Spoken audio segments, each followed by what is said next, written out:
Welcome to TPM's 4-Minute Friday. Today I want to take a little bit of time and show you some options we have for levels and grids. I've seen this come up with some of our clients and students where they're not familiar with the little icon underneath the levels for 2D versus 3D. And then continuing that concept is also an option of what's called Propagate Extents. So I just want to take a few minutes here to explain to you what those do and how you could best use them. So let's go ahead and switch over to Revit and we'll show you how these work. Alright, so you can see we're back in Revit here now, and again, I just got a simple little model here to show you the concepts of working with levels. And what I want to do is show you, if we go to our south elevation, I've already got levels in place with a simple little building. And I think we're all aware that we can pick on a level and go ahead and drag the levels out back and forth. And then of course we can disconnect it and have individual control. Now when we do that, we pull this far out, away from the original location, and then we go to the opposite elevation, in this case north. You'll see that it's propagated, or it's gone to that distance away from the building as well. That's all fine and good, but oftentimes we don't want that, especially if we have a building or an elevation that has geometry in place that's closer to one side, or we have some type of balcony or condition. We don't want to see that.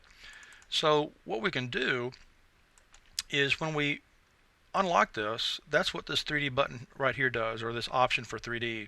If we click on that 3D, it switches to 2D, and now you'll see when I drag this out, I'm dragging it out in this view only. And if I go to the opposite view, which is north, you see it does not affect the level line on this side. So that's simply what they mean by the option of 3D versus 2D. If it's set to 2D, the changes to the level line in terms of its length only affects this view. Now I can reverse this or get it back to normal, and you cannot pick the 3D icon, or what is now the 2D icon. You cannot click it to make it go back to 3D. And the reason for that, because it's not, for want of a better term, it's not synced up with where the other level line is.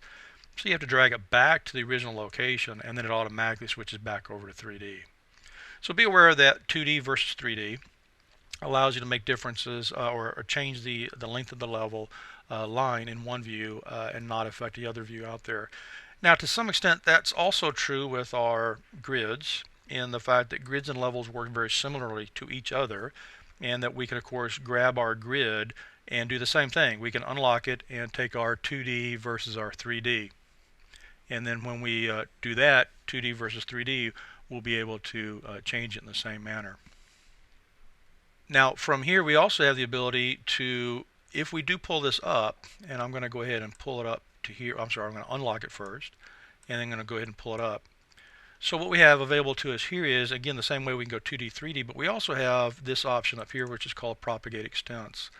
I haven't done it yet, but you'll see if I go to my second level, I can see that the grid is moved up because it's 3D oriented. But what if I go back to the first level?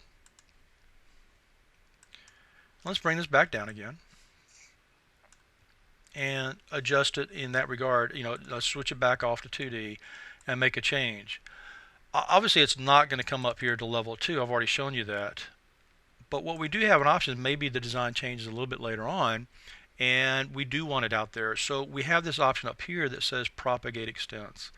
It's a very valuable tool because it allows us to take the same changes we made, or make the changes we've done in this view, and propagate them to other views. So if I propagate extents, it actually goes so far as to say, well, how would you like these changes to be distributed? Do you want them to go to all the views or just a couple of views?